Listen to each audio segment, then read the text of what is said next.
Hello everyone. हम लोग आज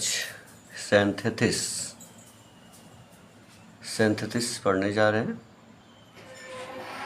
for class 11th and 12th वाले स्टूडेंट्स के लिए। मैं इसके पहले वाले वीडियो में नॉमिनेटिव एब्सोल्यूट और अपोजिशन पढ़ा चुका हूँ। आप लोग उस पे वीडियो पे देख सकते हो, बहुत ज़बरदस्त वीडियो है, आप लोग उसको एक बार देखिए। आज हम लोग सिंथेसिस को लेकर के आया हूँ सिंपल सेंटेंस पर, जो कि सिंपल सेंटेंस सिंथेसिस। हम बार बार कोई बात बोलने से इंसान के माइंड में बात घुस जाती है, तो आज फिर हम लोग बोल रहे हैं सिंपल सेंटेंस।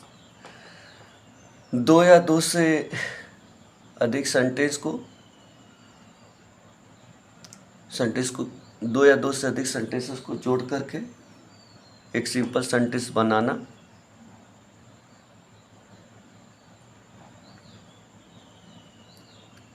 सिंपल सेंटेंस कहलाता है। अब सिंथेसिस किसे कहते हैं? दो या दो से अधिक सेंटेंसेस को जोड़ करके एक सेंटेंस बनाना सिंथेसिस कहलाता है। इस पे आप लोग ध्यान से देखिएगा वीडियो। सिंपल सेंटेंस में हम लोग आज देखेंगे पार्टिसिपल, यूज ऑफ पार्टिसिपल। बहुत बोर्ड के परीक्षा में, 12th के बोर्ड की परीक्षा में बहुत ज़्यादा पार्टिसिपल को पूछता है, और नॉमिनेटिव एब्सोल्यूट पे बहुत ज़्यादा पूछता है, इन सब पे बहुत ज़्यादा पूछता है, इस पे भी बहुत ज़्यादा पूछता है। तो आप लोग इसको देखो, फिर मैं एक्सरसाइज करवा दूंगा, आप लोग ध्यान से देखिए। पार्टिसिपल 3 प्रकार का होता है: present participle, past participle, perfect participle. बाकायदे देख लो, तसल्ली से देखो। Present participle, past participle, perfect participle. Present participle का मतलब वर्ब में आईएनजी, आप हमेशा ध्यान देखना। और जब हम प्रेजेंट पार्टिसिपल करेंगे, दो या दो से अधिक सेंटेंस को एक करेंगे, जोड़ेंगे, कंबाइन करेंगे, तो देखेंगे उसमें नो टाइम गैप, कोई समय का गैपिंग नहीं रहेगा, बहुत कम, 1-2 सेकेंड का, ऐसे करके 3 सेकेंड का टाइम गैप रहेगा।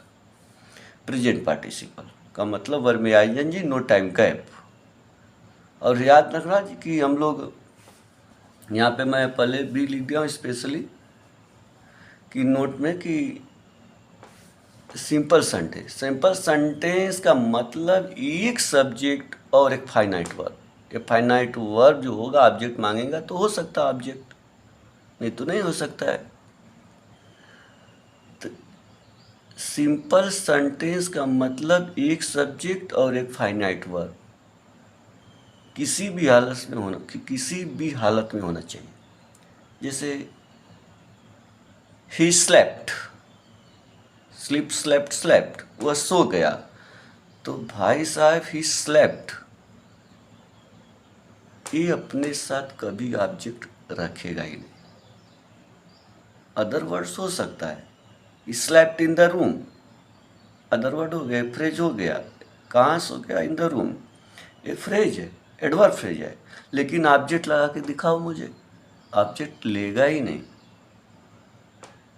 यानी ऑब्जेक्ट का मतलब वाट और हुम से क्वेश्चन करोगे तब मिलेगा। मैं पहले भी वीडियो में बता चुका हूँ, तो ये ध्यान देना।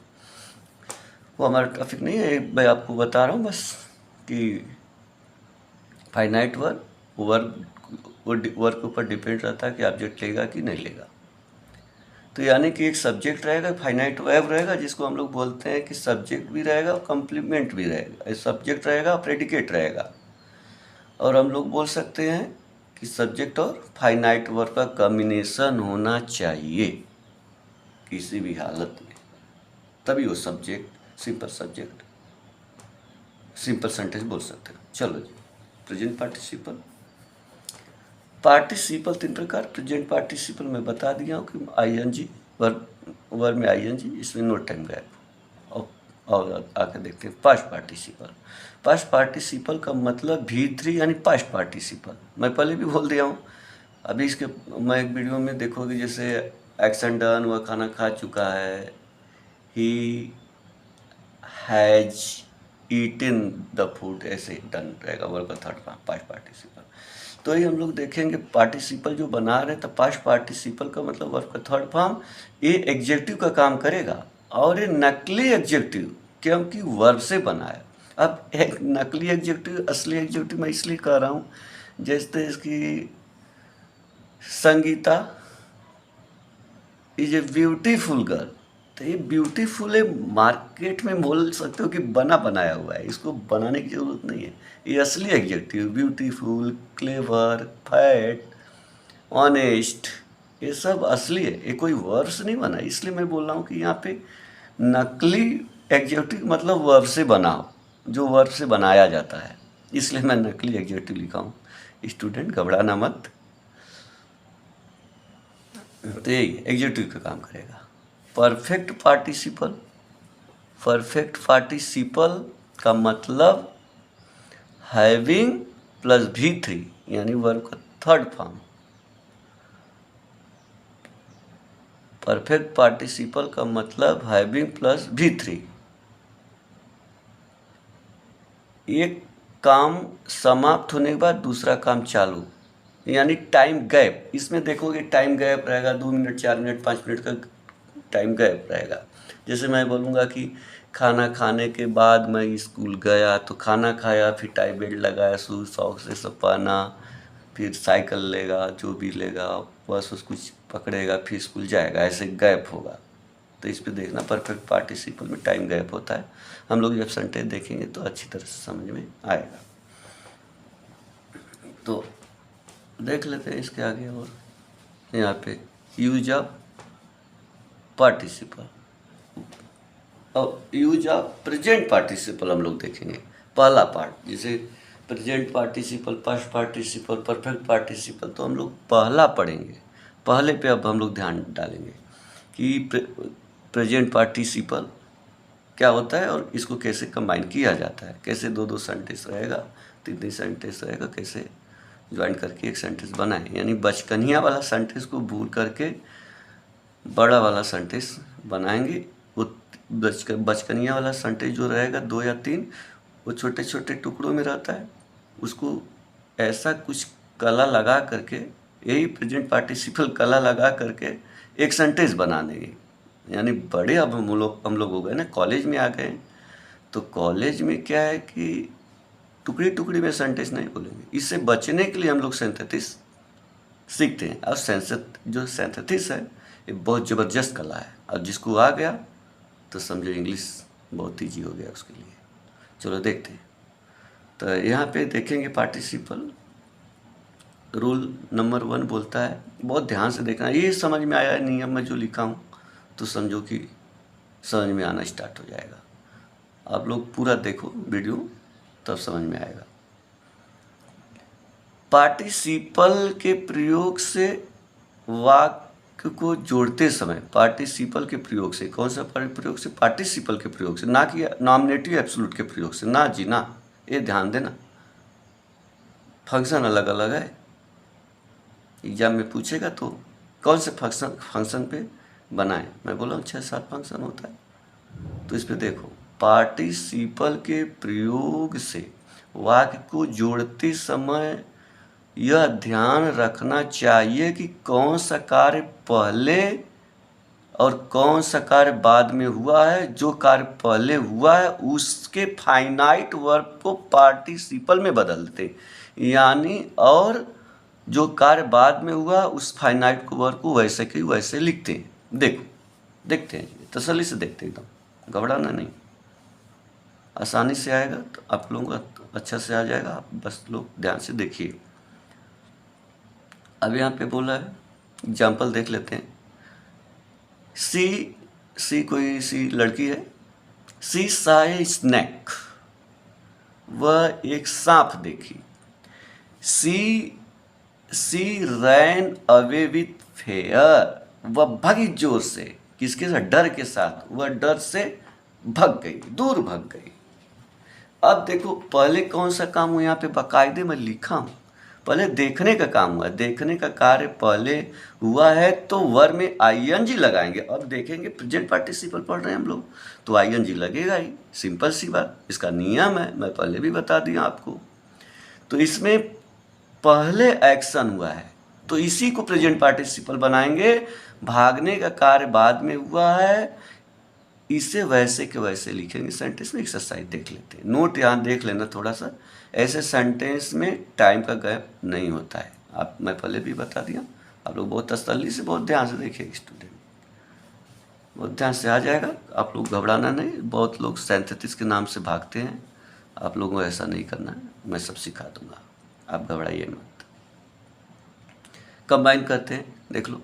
अब मैं बोला सा जो काम पहले हुआ है एक्शन है ना, तो यहाँ पे देखो एक्शन वर्ब होना चाहिए। यहाँ पे देखो, अब यहाँ पे सीइंग ए स्नैक, कामा लगा देना, इजी हो जाएगा।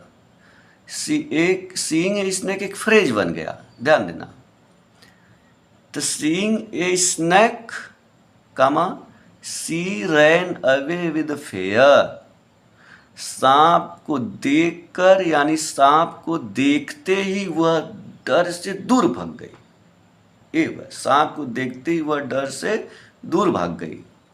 तो यहाँ पे देख लो प्रेजेंट पार्टिसिपल है, यही प्रेजेंट पार्टिसिपल है, सीइंग ए स्नैक, यही देखना। अब क्यों और कर्ता छूट गया, क्यों छूट गया? कि इसका नियम क्या है? ये सिंपल सेंटेंस क्यों है? सिंपल सेंटेंस एक सब्जेक्ट एक फाइनाइट वर्ब। अगर मैं यहाँ पे टेंस बदलूंगा तो ये वर्ब चेंज होगा, ना कि ये अब वर्ब नहीं रह गया। एक नोट और बात कर लेना स्टूडेंट्स गाइस, कि एक्शन वर्ब में सी जो वर्ब होता है, सी के एक्शन वर्ब में आईएनजी नहीं हो सकता है, वो एक्शन का काम नहीं करेगा, वह कुछ और चीज का काम करेगा, वो एक्शन वर्ब नहीं रह जाएगा, वो एडजेक्टिव का काम करे, एडवर्ब का काम करे। ठीक है, यहाँ पे कभी भी मैं उसे देख रहा हूँ, आई एम सीइंग नहीं हो सकता, कभी भी मैं उसे देखा, ऐसा ऐसे हो सकता, सीइंग नहीं हो सकता। बड़ा कंफ्यूज मत होना, बहुत हम लोग आगे क्लास 12th में सेंटेक्स पे हम लोग अच्छी तरह से देखेंगे। तो ये है seeing a snake, she ran away with fear. ठीक है स्टूडेंट, और एग्जाम्पल देख लेते हैं, घबराइए मत, और एग्जाम्पल देख लेते, और देख लो, यहाँ पे देख लो, तसल्ली से देख लेते हैं, घबराना नहीं, थोड़ा वीडियो बड़ी हो जाएगी, आप लोग घबराना मत, देख लेना, सीखना है तो देखना, सीखने वाले बहुत ध्यान से देखेंगे। देखो यहाँ पे बोला गया है I reached home, I reached home, मैं घर पहुंचा, यहाँ पे भी एक्शन हुआ। आई टुक ऑफ माई क्लोथ, मैं अपने कपड़े को क्या कर दिया, निकाल दिया, जो ड्रेस व्रेस स्कूल से आया पढ़ना था वो निकाल दिया। तो कंबाइन देखो, एक्शन ए पहले हुआ है, मैं घर पहुंचने का, तो reaching home I took off my clothes, तो यही है प्रेजेंट पार्टिसिपल, पहले एक्शन पहले काम हुआ है। तो ये देख लो, reaching home I took off my cloth, यही प्रेजेंट पार्टिसिपल, एकदम साफ साफ, एकदम तसल्ली की तरह देख लो, तसल्ली से एकदम साफ साफ। दूसरा सेंटेंस, आई वॉज हंग्री, मैं भूखा था, आई टुक माई फूड, यहाँ पे बड़ा ध्यान से देखना, बड़े बच्चे लोग मुझसे पूछते हैं स्कूल में, मैं जब कॉलेज में पढ़ाता हूँ तो आई वॉज हंग्री, अब यहाँ पे एक्शन वर्ब नहीं है बेटा, यहाँ पे वाज, यहाँ पे is am are was verb रहे ना, तो स्टेटिक, यहाँ पे स्टेट ऑफ बीइंग हो जाता, स्थिति हो जाता। मैं प्रेजेंट पास्ट वीडियो वाले में मेरे पीछे भी देखोगे तो state of being, action, position क्या होता है, मैं उसमें क्लियर करके रखा बेटा, मेरे पीछे की वीडियो में सारे देखो। इसको इंग्लिश सीखना है, मैं बहुत अच्छा सीरीज चालू किया हूँ, टेंस का भी चालू किया हूँ, वो बच्चे देख सकते हैं, जो बिगनर है उसको ध्यान से देखें। और ये तो ये सिंथेसिस है, इस पे बच्चे सब लोग एक्सपर्ट होते हैं, वो देखेंगे आराम से।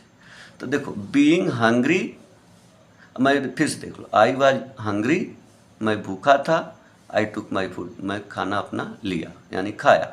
स्टेट ऑफ बीइंग देखो, मैंने भूखा हुआ पहले, फिर खाना खाया, तो पहले काम हुआ। तो यहाँ पे वाज है ना, इज एम आर वाज में रहे तो स्टेट ऑफ बीइंग है, इसका प्रेजेंट पार्टिसिपल बीइंग होता है। एक कंफ्यूज स्टूडेंट बहुत ज़्यादा, वाज का वर्ब में आईएनजी लगाओगे तो वाजिंग नहीं होता, आरिंग नहीं होता, ईजिंग नहीं होता, बीइंग होता है बेटा। ये बहुत ध्यान से देख लेना, कभी सुने वारिंग, बीइंग, वाजिंग? ना जी ना, ध्यान देना, बीइंग। तो यहाँ पे बीइंग हंग्री, भूखा होने की वजह से या भूखा हो करके, जो भी बोलो हिंदी। हिंदी तो अपने स्टाइल से सेट किया जाता है। मैं बार बार बोलता हूँ कि अंग्रेजी अंग्रेजों की स्टाइल में पढ़ो, बहुत इजी हो जाएगा। मेरा चैनल का नाम भी है student. Being hungry, I took my food, भूखा होने की वजह से यानी भूखा हो करके मैं अपना भोजन लिया, यही स्टेट ऑफ बीइंग है बेटा, इस पे ध्यान देना। और एग्जांपल देख लेते हैं थोड़ा सा। नोट ध्यान देना, अगर प्रेजेंट पार्टिसिपल, अब दूसरा थोड़ा सा फंक्शन आ गया, इस पे दूसरा है, ध्यान से देखना जी, तसल्ली से देखना, घबराना ना। वीडियो तो लंबी हो रही है, कोई बात नहीं, आप देखो ध्यान से, तसल्ली से। अगर प्रेजेंट पार्टिसिपल का संबंध, प्रेजेंट पार्टिसिपल का संबंध वाक्य के ऑब्जेक्ट से हो तो ऑब्जेक्ट के बाद रखते हैं। फिर से, अगर प्रेजेंट पार्टिसिपल का संबंध वाक्य में ऑब्जेक्ट से हो तो उससे ऑब्जेक्ट के बाद रखते हैं। देखो, आई सा रौनक, मैं रौनक को देखा, मैं रौनक को देखा, देखो रौनक को देखा। सी वॉज प्लेइंग क्रिकेट, ये रौनक जो था ये क्या कर रहा था, यही प्लेइंग क्रिकेट, मैंने रौनक को देखा क्रिकेट खेलते हुए। अब यहाँ पे बड़ा ध्यान से ऐसे सेंटेंस देख लो बहुत तसल्ली से। ऐसा, ऐसा मैंने देखा, पहले तो देखा, यहाँ पे अलग नियम हो जाएगा, यहाँ पे देख लेना।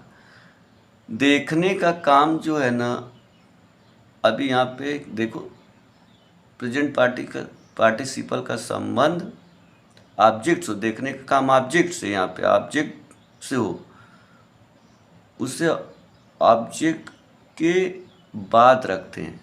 देख लो तसल्ली से, आई सा रौनक, मैं रौनक को देखा प्लेइंग क्रिकेट, खेलते हुए, ऐसे सेंटेंस। आई सा रौनक प्लेइंग क्रिकेट, मैं रौनक को क्रिकेट खेलते हुए देखा। यही, इस पे आप लोग ध्यान से तसल्ली से देख लेना। इस पे मैं और सारे वीडियो बनाऊंगा, आप लोग देख लो। आई सा रौनक, ही वॉज प्लेइंग क्रिकेट, तो आई सा रौनक प्लेइंग क्रिकेट, क्रिकेट खेलते हुए। ये स्टूडेंट्स, इसको तसल्ली से आप लोग देखो, आप लोगों को समझ में आ जाएगा, कोई घबराने की ज़रूरत नहीं है। धीरे धीरे मैं इस पे और सारा वीडियो बना दूंगा, आप लोगों को समझ में आ जाएगा, कोई दिक्कत नहीं है। चलो कि बाय गाइस।